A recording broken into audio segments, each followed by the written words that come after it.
Assalamualaikum warahmatullahi wabarakatuh anak-anak. Di kesempatan kali ini kita akan membahas materi tentang memahami dan menyelesaikan masalah yang terkait dengan perbandingan berbalik nilai. Perbandingan berbalik nilai adalah perbandingan dua besaran yang apabila salah satu besaran nilainya semakin besar, maka nilai besaran yang lain akan semakin kecil dan sebaliknya. Sekarang mari kita mengamati hubungan antara kecepatan dan waktu tempuh. Di sini Alan mengendarai sepeda motor dan menempuh jarak 480 km ketika mudik. Tabel berikut menunjukkan kecepatan rata-rata motor dan waktu yang ditempuh. Kita perhatikan besaran yang pertama di sini yaitu kecepatan rata-rata. Nilainya semakin turun. Sedangkan pada besaran kedua yaitu waktu, nilainya semakin naik. Nah, jika kecepatannya berkurang, maka waktu yang dibutuhkan semakin banyak. Di sini menunjukkan besaran yang pertama nilainya semakin turun, besaran kedua nilainya semakin naik. Kali ini perbandingan atau rasio antara Y dan X tidak selalu sama.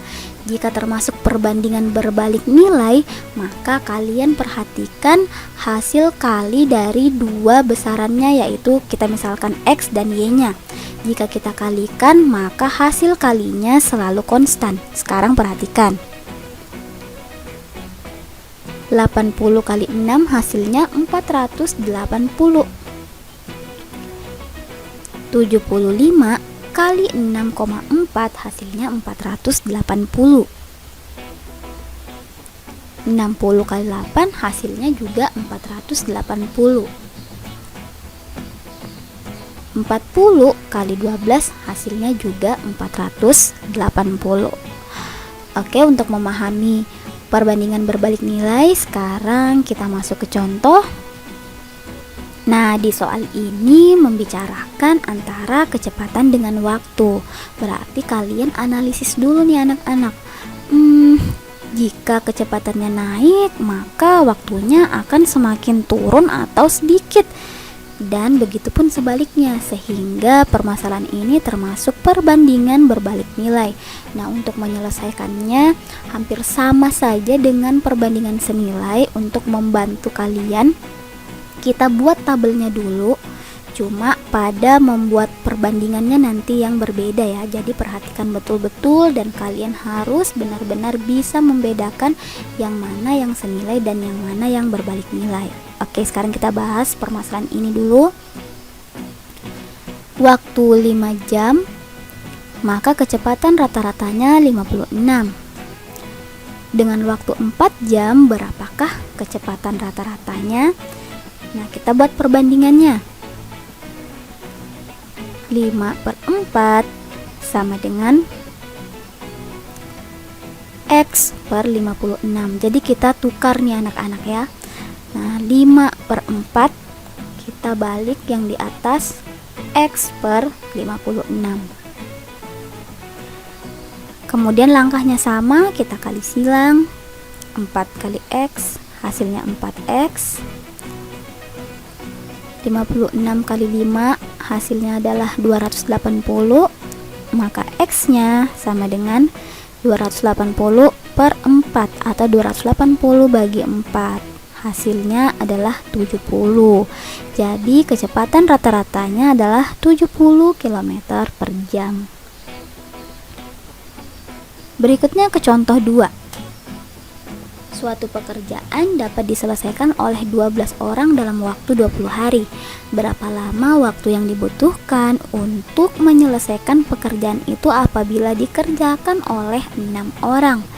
Nah, di sini menunjukkan yang dibahas adalah banyak pekerja dengan waktu. Sama nih, kita analisis dulu soalnya hubungan antara banyak pekerja dengan waktu. Semakin banyak pekerja, maka waktu yang dibutuhkan akan semakin sedikit. Nah, besaran pertama nilainya naik, berarti besaran kedua nilainya semakin turun. Berarti dia juga termasuk perbandingan berbalik nilai. Kita buat dulu tabelnya supaya lebih mudah. Jika dikerjakan 12 orang, waktu yang dibutuhkan adalah 20 hari. Jika dikerjakan 6 orang, butuh berapa waktu? Butuh berapa hari? Atau kita misalkan X, kita buat perbandingannya 12/6 sama dengan, berarti yang di sini kita balik X per 20. Kemudian kita kali silang, 6 kali X 6X, 20 kali 12 hasilnya 240. Kemudian X nya adalah 240/6 atau 240 bagi 6, maka hasilnya adalah 40. Jadi banyak waktu yang dibutuhkan adalah 40 hari. Oke, paham ya anak-anak? Jadi di sini Ibu tekankan lagi karena minggu lalu kita sudah belajar tentang perbandingan senilai dan hari ini kita belajar tentang perbandingan berbalik nilai.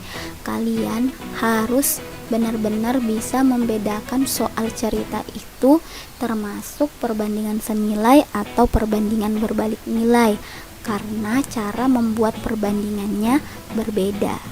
Oke anak-anak, sampai jumpa lagi minggu depan.